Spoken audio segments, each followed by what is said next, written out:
Hello everyone, my name is Marcel, and I would like to introduce you to the new features of our Scout version 24.1. For the cycle time analysis, we have now developed a histogram, which provides the user with statistics about the behavior of the process cycles. The histogram mode becomes active as soon as a heartbeat has been defined in the process analysis. The entire histogram menu is located at the bottom of the process analysis and can also be opened as a separate window. Individual signals can be added using the tooltip button. You can move within the histogram as usual, as well as on the Gantt diagram of the process analysis, by moving the display with shift and mouse click, or zooming with shift and mouse wheel. You can use the start and end input fields to specify the area that should be analyzed. If you have added several signals, they can also be shown and hidden or removed completely. There are also two options to changing the level of detail in the resolution. Either you can use the threshold to specify how many parts the start and area should be divided into, or via the bin size, in which you can enter the bar thickness directly. The histogram displays the bars in the desired resolution. Alternatively, one of the present threshold modes can be selected.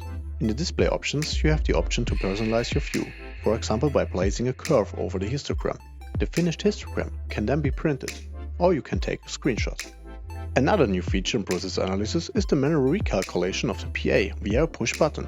If you have loaded recordings that are longer than 24 hours, the process analysis calculation can take a few seconds or even minutes.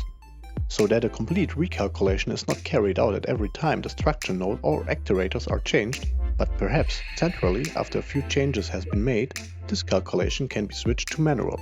So the whole recalculation for your changes will only be performed when this button is pressed, and you can easily switch back to the normal auto mode. Another new feature is the planned heartbeat. As the name suggests, this indicates the planned time of the heartbeat for the analysis.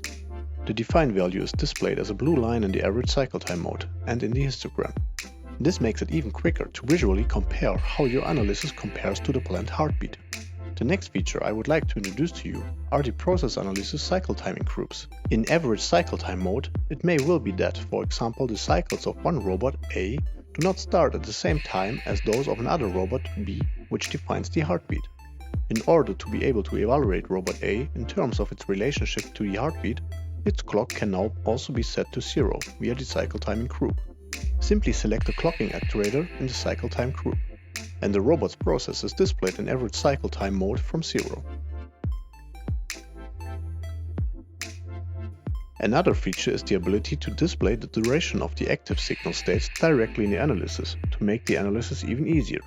This applies to both the real data and the planned data. To do this, simply select the option in the display settings.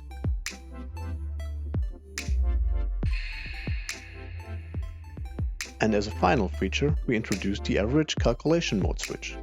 Here the calculation for the average cycle time mode can be changed between average and median calculation.